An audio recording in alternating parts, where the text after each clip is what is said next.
All right. Good evening. This is the Guilford Board of Education. This is our workshop meeting. It is Monday, October 26th.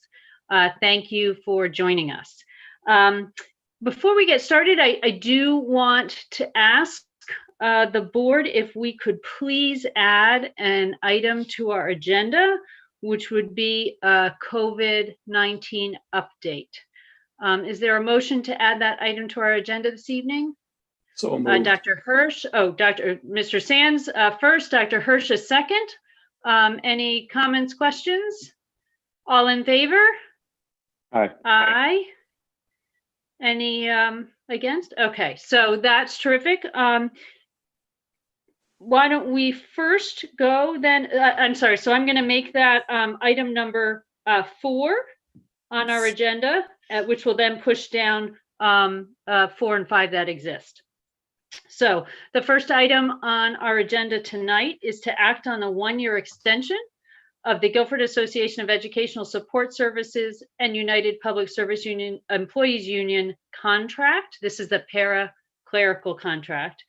We received this item at our last meeting, had the opportunity to review it. And so now it is up on our agenda for action. So I'm first going to ask for a motion to approve this contract. I'd like to. Okay, I see Mrs. Sullivan. Mr. Sands, is that a second? All right, thank you. Any questions, comments, points of discussion on this agenda item? Yes. Let me just clarify something. I was mistaken at the board meeting as to the question of how much the participation by the employees changed as a result of the new contract. I thought it was a 1% change, and subsequent examination of the text shows that I was incorrect on that. That was one of the things we discussed, but in the end we agreed on a 0.5% increase and the 2% salary increase, so that the presentation that was made at the board meeting was correct, and I was in error. All right, Mr. Sands, thank you for that correction, and then also thank you for noting, as we are about to vote on this, what the specific numbers were. This is, again, for the viewing public, a 1-year extension of this contract. Any other comments, questions before we vote on this? Seeing none. All those in favor, aye, or raise your hand so I can see that we have 1, 2, 3. All right. Any against or any abstentions? No. So that is a unanimous vote then to approve the para-clerical 1-year extension of the contract. The next item is a budget discussion with our district leadership team. We certainly welcome them here tonight. Thank you so much. And I think I'll turn it over first to Dr. Freeman to start us in this discussion. Thank you very much, Dr. Balistraci. And I'm just going to quickly share a screen here. Although I also want to note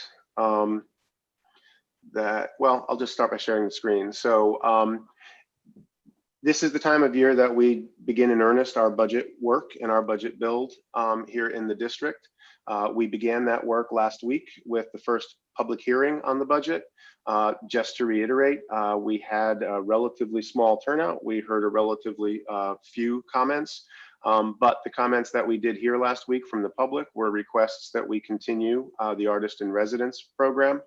There were some suggestions that we continue to look at increasing art FTEs, particularly at the elementary level. There was interest in moving beyond our current cooperative for boys swimming and begin exploring a standalone boys swim team. There were a number of suggestions that we look into a full FTE position And while I think there were 3 commenters, and I think they may have referred to this by different names, I think they were essentially referring to a diversity officer, which is a position that many districts are beginning to put in place.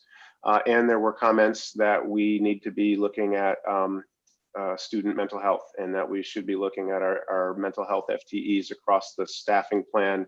And are we confident that we are supporting the health of our students? Additionally, there were a couple comments, not about monies to be spent, but asking us not to invest monies into anti-racist education or a hard history initiative that was described in that meeting. Additionally, what traditionally happens this time of year is that we meet tonight for discussion of our administrative focus areas. I need to acknowledge tonight that as a leadership team, we are behind where we have been in previous years. As a leadership team, we have not yet sat down collectively to talk about what our areas of focus will be for next year. So while many of our principals are here tonight to be part of this conversation with you, I need to let you know that we just have not had time to talk about this as a team. Our principals have been working full time on getting the buildings open and keeping the buildings open. And in fact, many of us worked a full weekend this week as we addressed identifications and staffing plans to get open today and to successfully open today. What I will share with you is that from a central office perspective, we are viewing this year very conservatively. This is a year that we need to weather, and we need to look at what our cost overruns for this year may be. So as we move into next year, and as we do have this leadership team meeting, we will be looking specifically first at COVID recovery and rebuilding. How are we going to come back from the experiences of last spring and now this school year? There are multiple unbudgeted staffing positions that we have created this year across all of the different bargaining groups. There are teacher positions that were added to this budget to try to bring down class size. Those are going to have to be looked at and revisited as a part of this budget cycle. That question about mental health FTEs, we will absolutely need to be concerned about our students' mental health and look at areas, the resource areas that we provide. And there's going to be continued needs around professional learning. Again, as was mentioned in the committee meeting that just adjourned, we have made a commitment to this community that we will continue looking at issues of equity and social justice, and that we will not set those aside because of the pandemic that we are dealing with. And so there will certainly be areas around continued professional learning. I just want to note that as we go into the open and general conversation, that we appreciate having the principals here with us tonight. And I want to note that as a team, we're a little less prepared for this conversation. Perfectly happy having the principals weigh in about their individual views of what next year will hold, and I invite them to share those individual opinions. Again, just have to name that as a team, we have not talked about that focus the way we would have in past years. And then obviously next year, there are going to be cost drivers, and cost drivers may end up taking precedent over what we see as areas of focus or areas of places that we'd like to improve, places that we'd like to enhance. We know that we're going to continue to be looking at these COVID-19 staffing needs. We've had a lot of talk about our medical fund. We've done very well in the medical fund, but we also keep talking about waiting for a bounce of medical costs as a result of the COVID-19 closure and then reopening. So that's something that we're going to have to pay attention to. And again, I want to note that across the country, there are concerns about special education costs moving forward. We closed last year very successfully around special education costs. We're opening very positively around our special education costs, but it is something that we need to be forward-looking and pay attention to as we move into next year. So with that as the groundwork, I am happy then just to open the conversation to the board. But again, note, we are just not as prepared to engage in this conversation as we have been at this time in past years. And as we move into our next items and talk about the COVID update, I'll explain that further. We will certainly have more updates and more information for you moving forward. So let me just say, completely, completely understandable, that this conversation has been somewhat delayed. The amount of time and energy, that all of you are putting into, your teaching staff in your buildings, your students, responding to, issues as they arise, has been remarkable. So, let me at least just start there and thank you so very much, for all that you are doing. Um, we can go about this in a couple of ways, and I don't feel strongly either way. One is to, simply ask if there are, particular areas, much as we've done in past budget discussions, are there particular areas that, any of our district leadership team would like, the Board of Ed to be aware of and think about as we think about, budgets for next year, recognizing, right, that I don't think we've ever found ourselves in such a difficult, spot to be thinking about next year when we are so immersed in the present. Um, and so we can start there. I also, welcome any of my colleagues on the Board of Ed, if there are particular questions you have as you think about the budget for next year, think about the things we want to think about, or consider. Um, what I'm going to do, and please note, this is not intended to put anyone on the spot, but really open it up, I guess, to anyone on our district leadership team. If there are particular things you'd like the board to think about, or to hear, in terms of, budget considerations.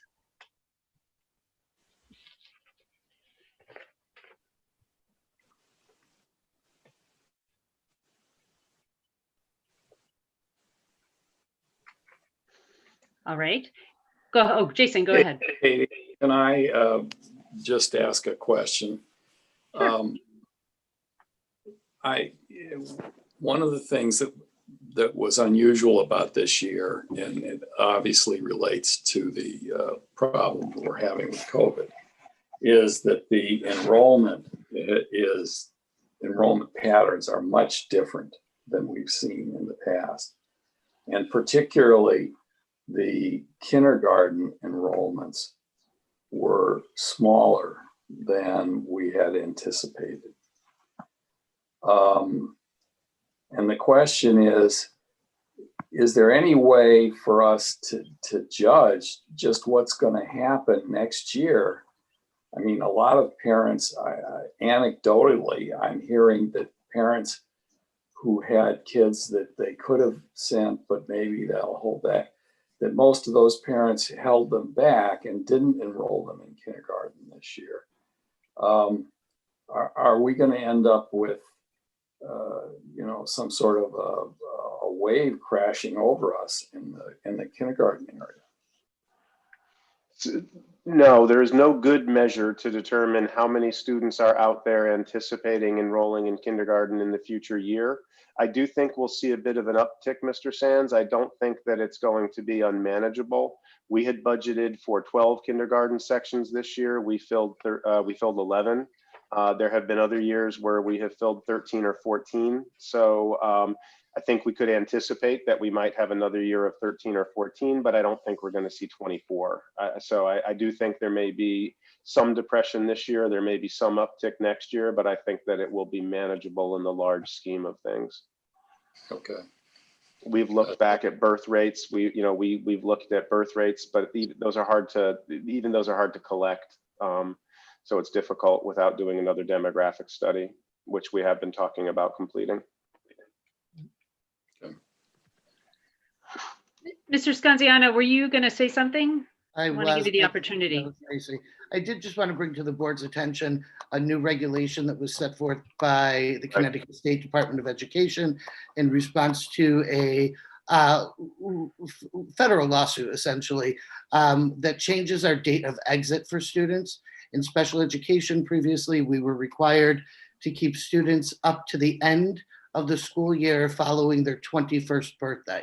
So if a student turned 21 in May, they ended their 21st year, that current school year. Similarly, if a student turned 21 in August, the student was allowed to continue for that entire school year, even if that had spanned their 22nd birthday. The change recently that was made, and does have some budget impact, is that we will be accounting for students who we had typically in previous years planned and budgeted for exiting at the end of this school year, will now continue until their 22nd birthday. So they're actually the day before their 22nd birthday. So there will be some financial budgeting considerations that I'm in the process currently of, ascertaining and figuring it all out. And I'll review with, Dr. Freeman and Linda, that may show a slight increase in budget that we didn't previously have. Thank you so much for bringing this to our attention. I just want to make sure I'm hearing you correctly, though clearly there's still some thinking to do about this. Are you suggesting then that you mentioned the day before a student turns 22? Does that suggest that if that happens, if a student's birthday is April 12th, then they're in our system until April 11th? Rather than finishing up a school year, which is the way Correct. we have operated That in the is past. correct. Yes, Correct. that is correct, Dr. Bosher. Okay. Yeah. Okay. All right. So for some students, Thank it you. might have no. That's helpful. Yep. Sorry, go ahead. I was going to say, for some students, that could be little to no impact. For others, it could be most of a school year, depending on where their birth date falls. Right. Okay. All right. Well, that's certainly something to keep in mind as we think about next year. And, again, we always say this time of year that we're challenged, this early in one school year, imagining what the needs of the next year will be. Never more so than this year. We are really going to have a hard time trying to predict and imagine what our expenses will be as we open the doors next August, almost a year from now. And so more so than most years, this may be an exercise in setting monies aside and then determining how best to spend those monies or utilize those monies at a later date, where we try to give you a really detailed and committed budget up front. We always know that there are changes, but this year it's just going to be harder than ever to anticipate what those expenses are going to be next year. So again, we're sort of even thinking through how we do the budget in-house, how we make some of those decisions. And as all of the decisions have felt a little bit rushed in these last few months, we're already behind the 8 ball on this one as well. Well, I think another issue that we need to consider is that I was listening to a presentation by Dr. Fauci this afternoon to some Yale faculty, and he indicated, somebody asked him, when does, these vaccines are coming on, and when does that mean we go back to normal? And he said he didn't think that was going to happen until 2022. He felt that the kinds of safety measures that we have had to implement this year will have to be in place for all of 2021. And so I think as we think about the budget for next year, I don't know that we should be thinking that magically this is all going to go back to where it was, because I'm not sure that transition will be quite that quick. No, to that point, we need to be looking at the blended learning continuum that we've been articulating, and we will know that we will have to have the capacity to continue to move across that continuum. Will we be opening fully open and maintaining a small percentage of our population in distance learning? Will we have to maintain the ability to slide to hybrid if there are increasing numbers? And we need to maintain the capacity and hopefully not take advantage of it, of retreating to fully distance learning if that becomes necessary. Again, all of this is going to be impacted by a changing landscape at the state level. Right now, the requirement and the opportunity to maintain students in a distance learning platform and count them as present is an option that is available, but it was never intended to be a permanent option. And so when the state retreats from that, we won't know. So again, we're going to have to be looking at that continuum and making sure that we're building a budget that allows us to be in any of those multiple conditions, and not necessarily planning and scheduling for just one of those conditions looking forward. It's just, again, it's just a different budget build than what we've done in the past. And again, I know I've done this a lot of late, but I will note that we are not the only school district that is coming up a little bit late in getting prepared for budget for the coming school year. There are lots of folks who are still just focused on what's happening day to day and trying to make a move from any given Monday to any given Tuesday, and not really far ahead of us in the planning for school year 21-22. That's just hard to imagine right now.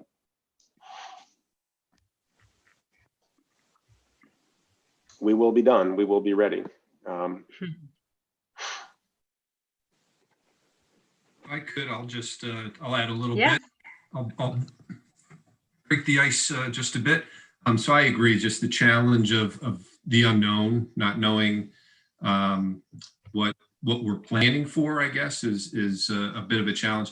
I know in, as this school year has started and kind of unfolded, one of the challenges I've been seeing is when we have fractional FTE positions, those have been difficult to fill. Some of mine are in the related arts area, a 0.8 library media specialist, a 0.8 Spanish teacher, a 0.4 art teacher. I mean, those are just in these times, those are positions that are difficult to fill.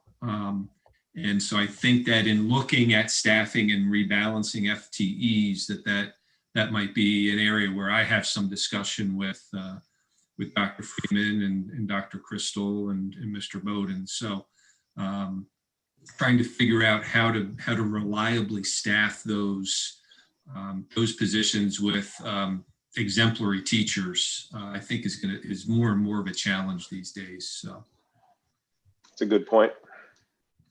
Very, very helpful to hear. Thank you. I'm saying, Ms. Chaff. There's one programmatic change that I'm anticipating is going to be a little bit more urgent this coming year than it has been up till now. We have a small percentage of students at the high school who come in and they haven't had world language for several years because of other programmatic needs that they have in their schedule. And we're also anticipating that there will be a number of students who need additional elective credits that will fulfill one of the three areas for graduation, be it career or humanities, where we had to limit our electives this year in order to run smaller classes. And so one of the things that I'm anticipating we're going to need is an alternative language offering that could also serve as a credit for electives, either in career preparation or perhaps in the humanities. If we had an American Sign Language course or two, it would fill a need for the students who haven't been able to take Spanish or French from the beginning of the language just because they've come into ninth grade and they haven't done language study for a number of years. But it would also potentially fulfill some elective credits that students are going to need to fulfill their graduation credit requirements. Thank you. That's really helpful to know. So, Ms. Chapp, just to clarify, it sounds like this is a combination of issues that are unrelated to changes that have had to happen to accommodate smaller classrooms and the pandemic, and in fact those that have been made because of that situation. Okay, terrific.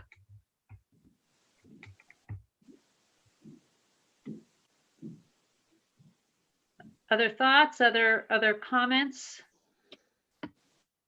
Yes, Kanisha, hi. Ms. Slowly. Good afternoon, everyone. So a growing concern of mine is around related arts. So while there is much difficulty in finding staffing, there's a concern around maintaining and sustaining the staffing that we do have. So I have that fear of losing some of that wonderful talent that we have to other positions that may possibly be full-time, which may be more accommodating for those exemplary teachers that we have. All right, thank you. That's also very helpful.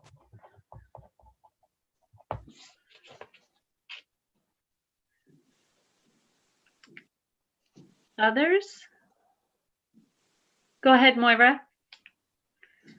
Katie, I just had a question for the administrators. I know Paul spoke and, his kind of outline, and we got this from the public hearings about mental health, full-time, FTEs, but I'd love to have some feedback about, this is a very big question right now, but how the administrators feel, are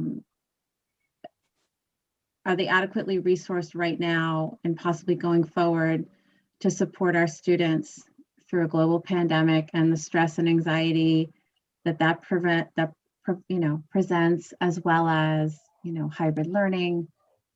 It's such a big bag for these kids to carry. And I'm just curious to hear if they feel that they've been adequately supported this year, given we really couldn't anticipate that this was coming. But in looking forward, are there more creative ways that can be supported?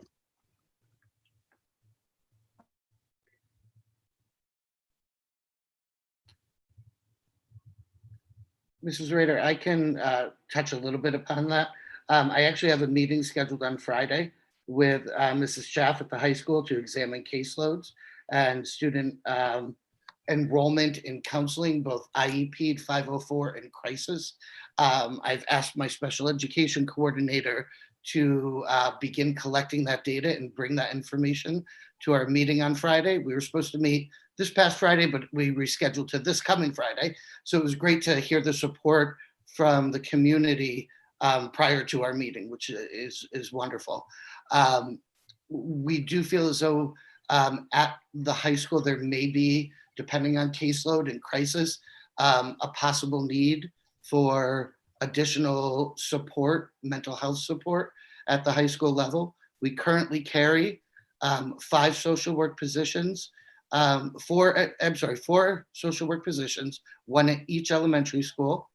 We carry, hang on, let me just look at my notes. We carry 1 psychologist serving as a social worker at Baldwin Middle School. And we have 5 psychologists district-wide. Our total number of social workers, I apologize, is 9 social workers. However, what we're looking at the high school is sometimes caseloads that exceed the hours per week. So we are going to ascertain the total number of hours crisis work and work with our support staff to figure out the need moving forward. I'll just add on to Jason. I don't have data in front of me. I just know that our social workers and school psychologists are supporting not only students, they're supporting families, they are supporting staff, and they're just going above and beyond trying to help everybody as well as themselves just kind of manage through this crisis. So I think it's a challenge. I think it is whether that relates to staffing numbers. Oh, it does. It's just a real challenge right now. Well, thank you for bringing that up, because I know in speaking to some of the administrators offline, there's just as much concern for our teachers and making sure that they're supported, because, we're asking so much of them. And, there's a lot of pressure to, I'm glad to see that we got K through 6 back 4 days a week, but that middle day is critical for a lot of reasons, to kind of give everyone a little time to regroup and reconnect and obviously clean the facilities. But, I do think we need to consider that just as importantly as we do for the student support, that we can support the staff. So thank you for bringing that up. I just want to add that when we talk about these mental health positions, we're in, right, sort of school counselors are in that space as well. And so as we're talking about school social workers and school psychologists, school counselors do a lot to support our students and provide support for teachers as well. So there's a number of positions that need to be considered in how we're staffing and supporting our community.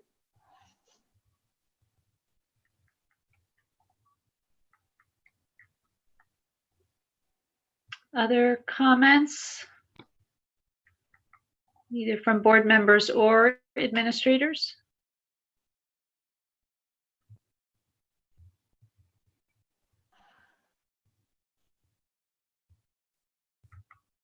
Again, I just want to name how difficult, go ahead, John, I'm sorry. No, go ahead, Paul. Well, I was just going to, again, point out what an awkward position we're placing our leaders in tonight, asking them to just speak off the cuff to all of you without having had the team meeting first. And again, I just want to name that and apologize for that. You know, we can have another opportunity through the budget cycle to make sure that representative principals and administrators are in these conversations so that you get the give and take that you're used to. John, go ahead. Yeah, the question is, with, you know, looking like we're going to continue remote learning, at least in some portion of the next budget year, I'm wondering from a technology standpoint, what kind of investments we could be looking at and what kind of budget line item that looks like moving forward in terms of what we could be doing just to, you know, move us forward in that direction, knowing it's going to be something we're going to be working with for the next year. Yeah, I want to open that up not just to Kevin, but to everybody. You know, from an infrastructure position, we know that we've got, you know, unlike a lot of other districts in the state, we were at a comfortable one-to-one position. This year, we have improved the connectivity in both middle schools, either transferring over or in the process of transferring over to fiber connections. We're working on bringing in, you know, additional supports like additional cameras and microphones for teachers. Kevin certainly could comment on where we anticipate to be for next year, but I'd encourage the principals to participate in what would be helpful at the school level as well. Yeah, I think as far as the day-to-day stuff, the cameras, the microphones, that stuff's been ordered and it's in. Like Paul said, we had upgraded the internet lines at all the elementaries and the 2 middle schools. The middle schools are now on fiber. And that's going to be a cost we're going to carry into next year. Then Aneen and Paul and I had also discussed the addition of a second technology integrator, which we feel would be important for training the staff. We're interviewing for that position soon. And again, whether it's a cost that we carry over into next year or not will depend on where we think we are. We had always mentioned the technology integration specialist. One for a staff of 350 teachers was never enough. And then moving to this hybrid platform absolutely leveraged the need for a second one. It didn't leverage it, highlighted the need for a second one.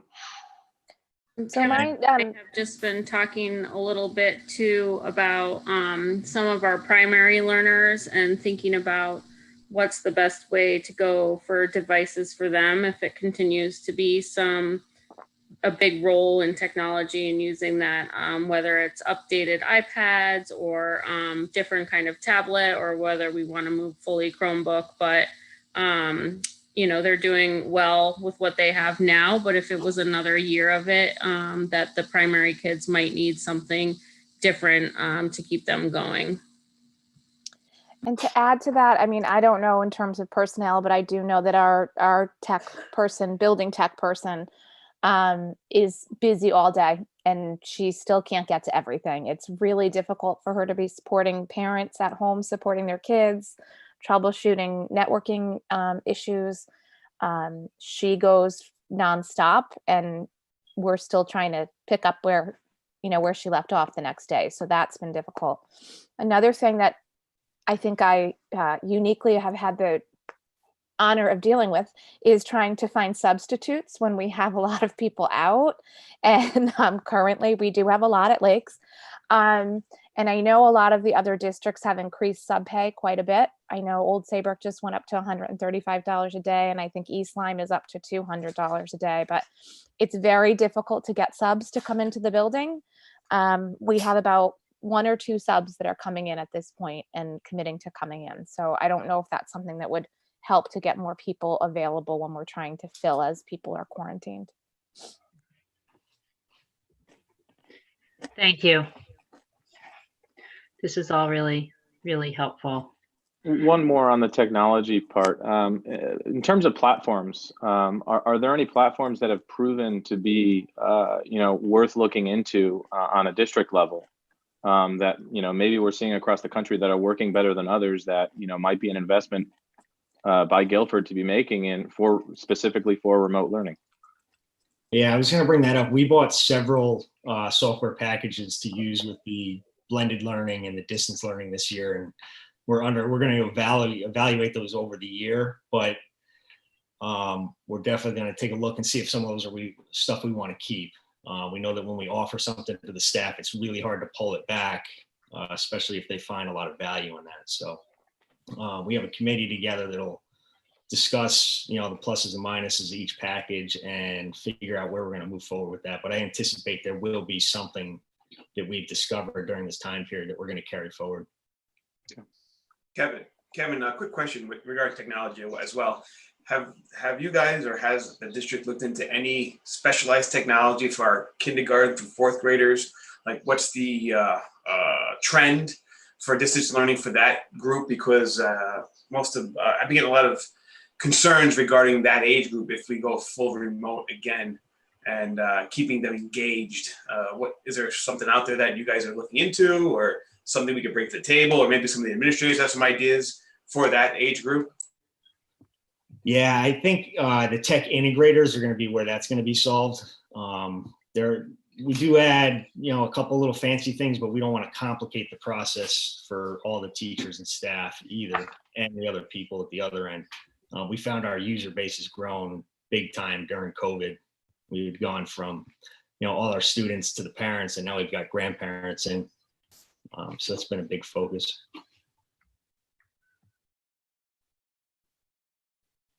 We'll be working with other districts as well. This is a question that we're not just trying to answer locally on our own. So we'll be collaborating with other districts. We'll be talking with Learn.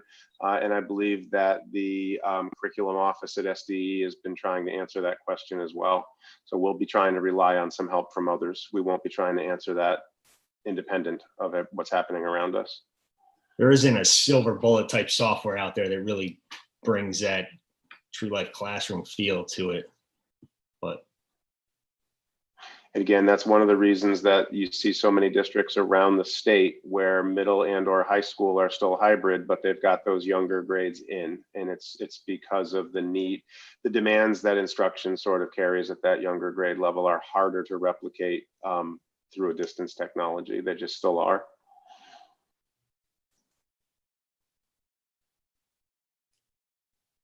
Any other thoughts? Want to give people a last chance? This is really helpful. And I just, so I guess I want to say a couple of things. One, totally recognizing that that there's a really good reason why we need a little more time, while the district leadership team needs a little more time.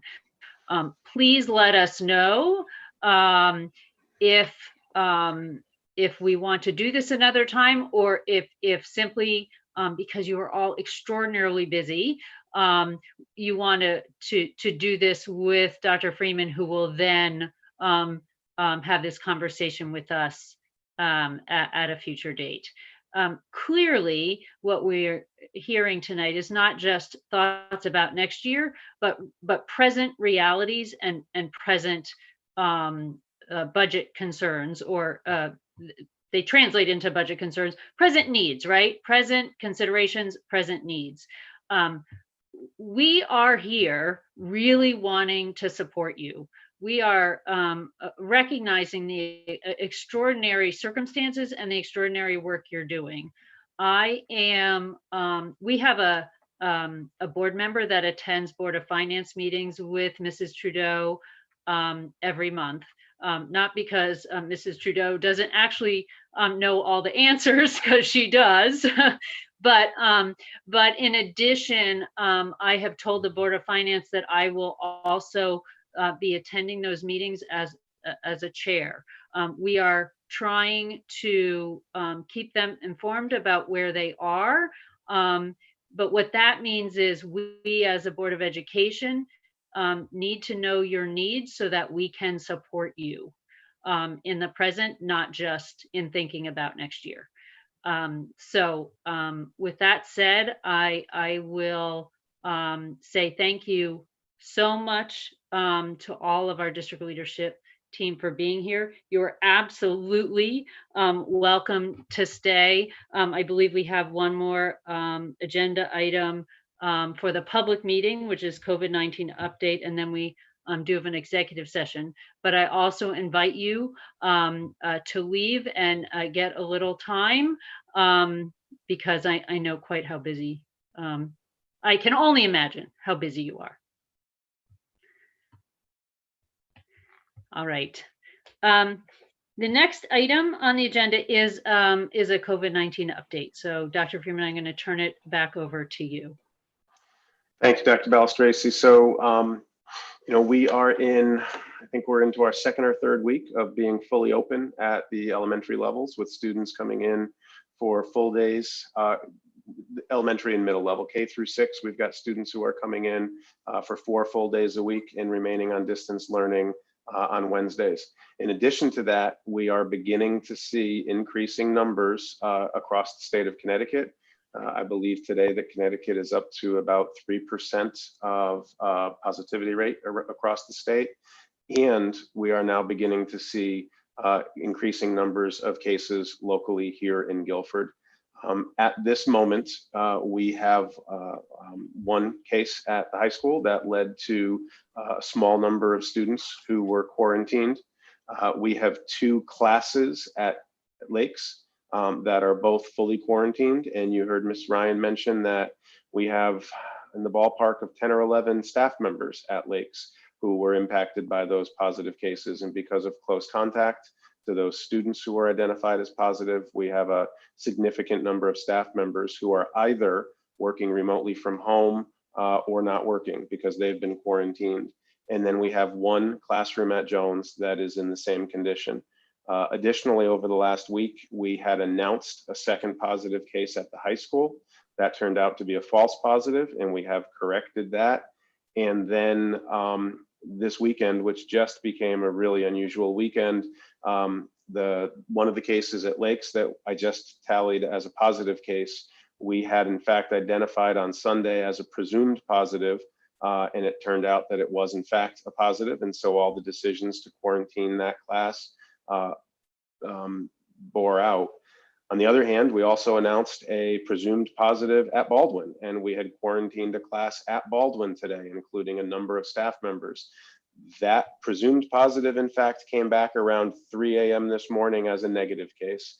And so all of those individuals involved in that case, the students and all of the adults involved, have been told that that was a presumed positive. We had out of an abundance of caution, we had asked all of those individuals to stay home, but those students and those staff members will be back in the building tomorrow.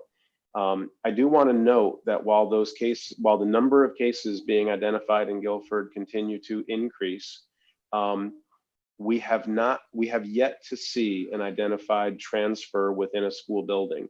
All of the positive cases that we've identified appear to be students who are contracting the virus outside of school and coming in before they know that they're positive.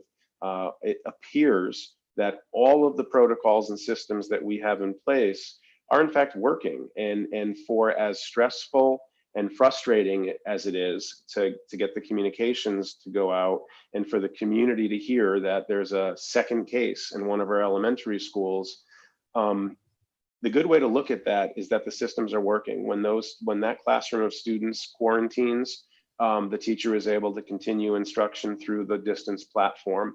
It appears that the mask wearing and that the plexiglass dividers that we're using, the tents that we've provided, the lunch in classrooms rather than in congregate settings, the distancing that we maintain to the degree possible, All of that seems to be working because while the numbers are going up, they appear to be going up from community spread and not from spread within our schools. There continue to be conversations at a state level about how long this will continue. We need to have a serious conversation next week about whether we're ready to move Adams in the high school to open 4 days a week, or whether we need to continue to watch those state numbers and talk about whether the elementary schools should be moving backwards to 2 days a week rather than being in for 4 days a week. I just want to make clear that the conditions around these decisions are changing day to day. And when we announced that we were modifying our opening plan and our target date of the 19th, I know that there was frustration in the community, and it felt like that decision was changed in the 11th hour. It was. And these decisions, I believe, will continue to be made in the 11th hour because that's how quickly the information is developing. Lakes managed a situation where we learned about a positive case while parents and school buses were already on the road and en route to that school. And I need to say they handled it expertly. The teachers stepped up, the parents responded really well, and Mrs. Ryan and her leadership team did fantastically. But that's the kind of time frame that we're dealing with. We're learning about individual cases, sometimes while school is opening, sometimes at 3 a.m. before the day before school is planned to open. And information from the state is changing in real time. The CDC last Wednesday changed their definition for what a close contact, up until last Wednesday, we defined as close contact as being within 6 feet of somebody who was positive for a continuous 15 minutes. That is now being within 6 feet of somebody who has tested positive, somebody who is known positive for an accumulated 15 minutes over a 24-hour period. That's a significant change for the way that we identify which students will be quarantined and not allowed to come back to school. And again, that changed last Wednesday. We know how frustrating this is for the community. We're doing our absolute best to respond quickly and communicate effectively. We're meeting with the town health department again tomorrow to go over our procedures and our communication protocols. We're going to continue to try to get better at this, but I think we're going to continue to see some increase in cases over the next few weeks. And I think we're going to continue to need to ask for patience as we communicate those results out as well as we can. I again want to say that I think our teachers are doing a fantastic job. I am confident in the protocols that we have in place, that our schools are safe and that our schools are healthy places for our students to be. We'll continue to watch the state numbers and follow guidance from local and state health authorities as we decide what's going to occur next for us across that instructional continuum that we've designed for this year. Dr. Freeman, based on what you just said, coupled with what Mrs. Ryan shared when we were talking budget just a little while ago. So, right, this is a concern, right? That Mrs. Ryan now is short 10 to 11 staff, and one could predict that that this could also happen in any of our other schools if a similar situation arose. How do we address this, right? How do we support, how do we think about this or support this? To some degree, the model itself helps, because if a teacher and students are quarantined together, then that whole group continues attending school. They're just attending school virtually for that 14-day quarantine period. The complication for us comes in primarily the ancillary or support or arts staff. So it's not just the classroom teacher with his or her 20 students. It also might be a art teacher or a world language teacher or a speech language pathologist or special education teacher. And then when that teacher is required to go on quarantine, that teacher may be able to continue working remotely, but all of his or her students may not also be home. And so we're we're finding ourselves in situations where sometimes it requires 2 people to teach a class, the teacher remotely from home while in quarantine, and then a substitute or paraprofessional or second teacher to be in the classroom physically supervising and monitoring the students while the teacher is working from home. It's almost a reverse of what we're asking our parents to do at home as the teacher teaches, right? And you still have to be there to support your child at home. So we're working on creative responses. Again, please remember that we doubled the number of building substitutes we had at the beginning of this school year. And that sounds like a lot, but at an elementary school, that means we went from 1 to 2. And so you use up that additional position pretty quickly. Principals are being creative in how they respond to meeting those needs, and teachers are being really flexible and great sports as they step up and help to carry some of that load. But we need to work on it, and we need to work on it in the immediate short term to figure out how we're going to be responsive.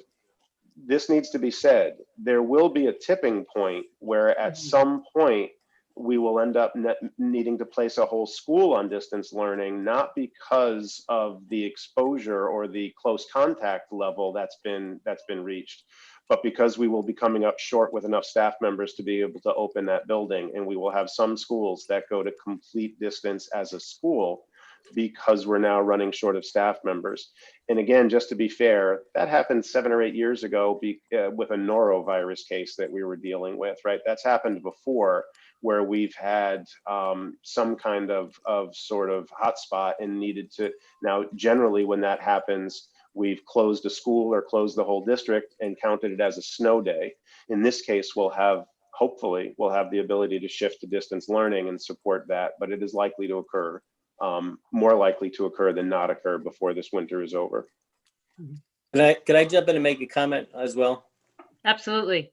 Yeah, I just want to stress the importance of the Wednesdays being remote, because the ability for the teachers to pivot is much easier having that Wednesday be consistently a remote day. So, we were able to tell teachers on Sunday night that today they were going to be quarantined and would have to meet their classes remotely. And I just want to make sure we keep that in mind when we move forward. That's a really important part of the school schedule, and it allows us to keep the kids and the teachers nimble and going back and forth between the two. And that's just going to continue to happen. So I appreciate part of the schedule, and I know that's just something I wanted the board to be aware of. No, that's really important to hear. So the other thing that to add to Doug, is the other thing that's been stretched again is, I said it earlier, but is our building tech person, because even though the teachers are at home and we put a sub in the building to supervise the children, that building tech person has to then go and set up all of the Zooms within the classroom. So she has to go to every classroom right when the special happens to set up. Right now we have 2 specials that meet 4 times a day, so to 8 classrooms just to get that Zoom set up for the classroom. So it's a constant battle for their time when teachers are at home and we're supporting them being quarantined. All right.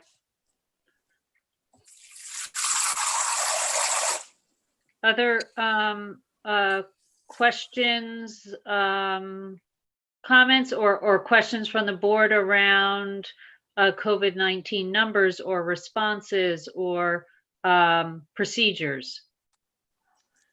You mentioned that consideration was being given to what we're going to do at Adams and the high school. Can you give us a little more color on that?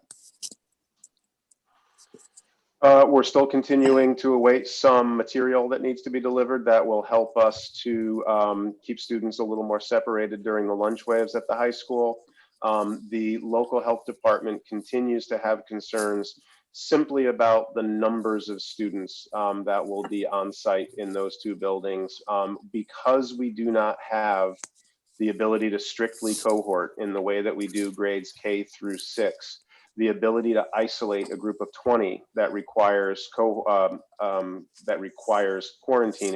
is just going to be more difficult at both of those buildings. And so we're really having a conversation, and again, we're meeting tomorrow, but we're having a conversation about what would be required to be able to alleviate the concerns to opening those buildings fully.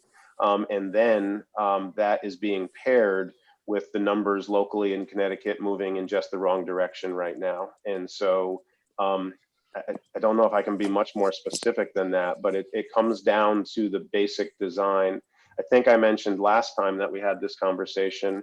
I know there are some, but there are few high schools in Connecticut that are over 1,000 that are fully open right now. It's really only 2 or 3 that I can name right now. Schools that are over 1,000 that are fully open. Most of the high schools that are in a fully open condition, you're talking about populations that are closer to what we bring in daily in our hybrid model than what we would be bringing in if we were to bring all 1,100 students back into that building 4 or 5 days a week. So again, we were confident with this plan and the numbers that we had in August when it was on paper. As we began to look at the buildings, watch them in use, and then see these numbers that are beginning to tick in the wrong direction, there are just some concerns about being able to move in that direction in those 2 buildings right now.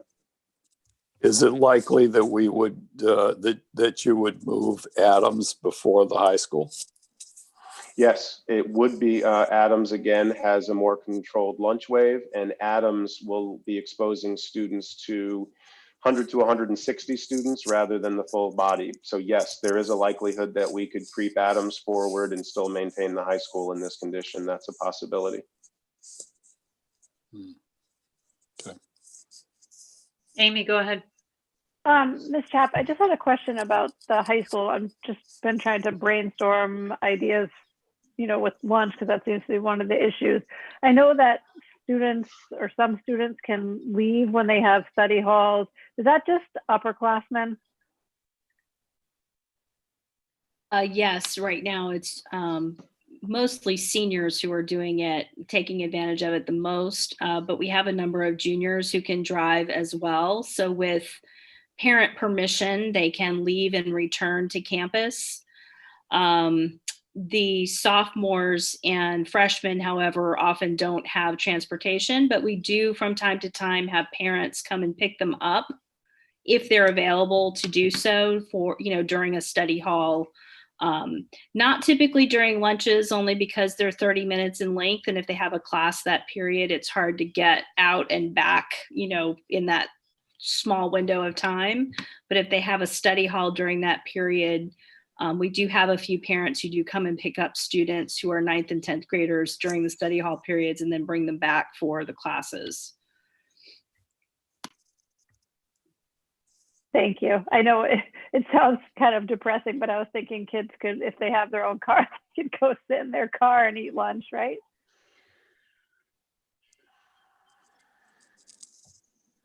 I don't know about supervision in that condition, but.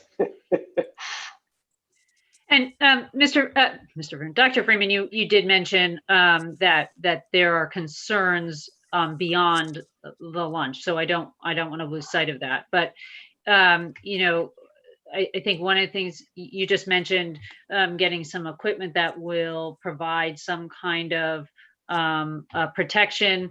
I think one of the tents was possibly expanding lunch students into one of the tents. Are there other places? I'm quite sure the gym is being used for some things. I'm sure you've thought of all this, right? We're just on the listening end, but are there other ways that could be handled? Yeah, those are still open questions. We're still looking to see what spaces aren't, but again, we're also sort of competing with ourselves by creating by bringing class sizes down as much as we could possibly bring them down. It means that we really tapped out extra spaces that would have otherwise been available to us. So we've got lots of small classes rather than a few big classes and empty spaces available for lunch. Absolutely, one of the tents is completely dedicated to mostly dedicated to expanding the lunch waves. but the other one is being lost to instructional time, particularly for the music program. It's one of the only spaces that we have that's large enough and ventilated enough to allow students to actually perform. And so it's that one is really becoming an instructional space. We are waiting for more plexiglass to come in, which will help us, even though it doesn't distance students more, it does otherwise separate students more. And we continue to be into a bit of a debate with the medical experts, right? That doesn't change the 6-foot distancing. Right. It does reduce transmission. We know that even students who are identified as close contacts, but were close contacts who were separated most of the time by masks and by plexiglass, will be less likely to become positives themselves, but it doesn't necessarily help with the logistical challenges of quarantining and missing school and all of the other stuff that comes with that close contact. And so again, I think those are some of the reasons that you're seeing cases in schools and quarantining happening in schools, but you're not actually seeing transfer that has occurred in schools. Mm-hmm. Thank you. Just again, I know you are doing a lot of that thinking. It helps, I think, for all of us to hear how that thinking is happening. Yep. Anybody? Go ahead, Moira. Dr. Freeman, I think that was a really important point you made, is that there's, I think, a little bit of misperception or misunderstanding for the public that, you know, we have this big, beautiful high school, right? And we designed it programmatically to accommodate a certain population of students. But what I think they don't understand is that, you know, as Julia referred to, we had to pull back a lot of our class offerings, and we have maxed out our classroom space to accommodate for those safe, you know, separations of students. And so we're not sitting through lunchways with a horde of empty classrooms. You know, there's this conversation, well, why can't they just eat in their classrooms? And I think it's really important that the public understand that we're not sitting on empty space in these buildings. It's just the opposite. And that, you know, we're trying to get creative, but you can just get so creative even with a expansive space like the high school. And then there's also code requirements and safety requirements, just, you know, in terms of exiting a full building of kids if you had to as well. So thank you. Well, and I really appreciate the point, right? We have fewer kids in the school, but we have more more smaller groups. And so, yes, the classrooms may not have 25 students. The building was built to accommodate 1,200 students, but not during a pandemic. And so a classroom that would accommodate 20 students in a way that, or 25 students in a way that would be considered completely pandemic safe, would have to be double or triple the size of the classrooms that we currently have. And so you're absolutely right. We are challenged to load that building. It wasn't designed to carry 1,200 students with the space expectations that we are trying to, right? We were running class sizes that could have pushed 25 pretty comfortably and regularly in a normal year. We've brought that class size average down to 20. And now with the hybrid model, only host half of those students on any given day. Again, I do want to point out that our students are not sitting home on their days out of the building off from school, right? We're using live streaming, we're using distance platforms, we're using independent work, project-based work, none of which is perfect, but it is the best approximation we can provide and the best way we've come up with to keep students engaged and participating on those days that they can't be in the school physically. And so, again, we'll keep working on it. We'll keep trying to find ways to move closer to fully open. It would absolutely be easier if the numbers locally and in Connecticut were moving in the other direction right now. All right. Thank you so much. I mean, this is keeping us updated, allowing us to ask questions, not only for ourselves, but for the community to kind of understand where things are and how we need to think about them in order to balance really significant safety needs.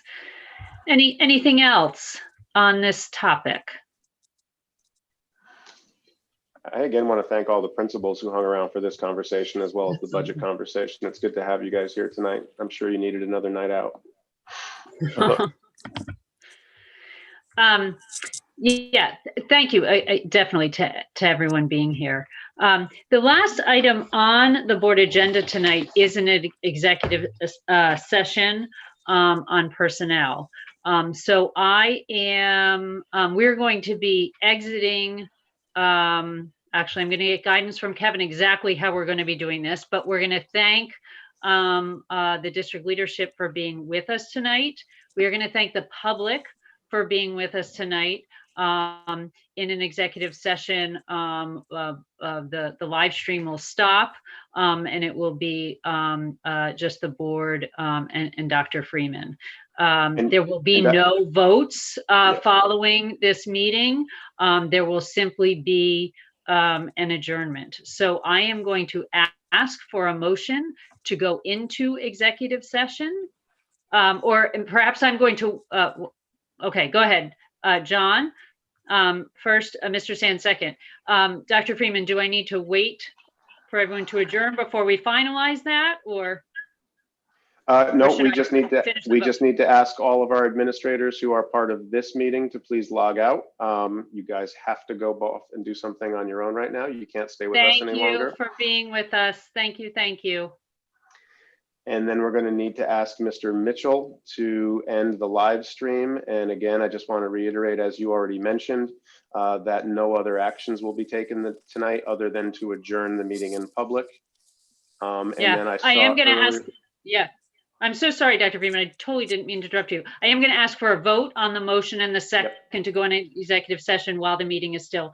So we have a first and a second, all in favor of going to executive session? Yes. Yeah, so we're voting to go into an executive session. So now that has been done.